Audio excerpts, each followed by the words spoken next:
Hello, citizens. Let's talk about the for-profit prison industry and its relationship to mass deportations. I keep making the logical argument of 11 million undocumented migrants, 3,000 arrests per day. How long does it take to deport 11 million people? Well, that's a trick question because an arrest does not equal a deportation. It does take a judge to deport someone. The judge doesn't do that without due process. So, the big beautiful bill funded 10,000 more door-kicking ICE agents with $70 million of arms and ammunition, but did not correspondingly increase the funding for the judicial staff actually doing the deportation work. Indeed, citizens, the Department of Justice has a backlog of 3.5 million cases to work on right now. We could have the largest deportation in history if only the legal pipeline could work it.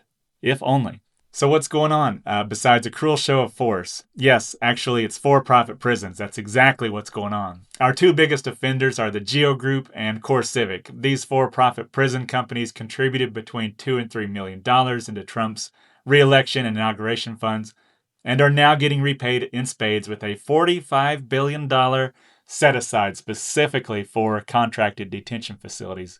Big, beautiful bill.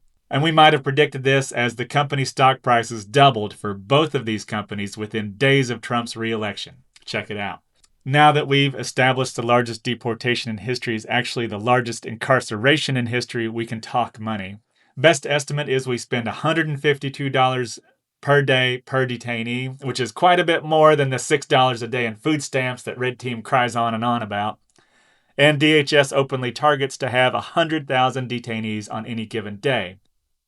So, $152 times 100,000 detainees times 365 days is about $5.5 billion per year. We're currently running 60,000 detainees per day right now, so you can do your own math and draw your own conclusions.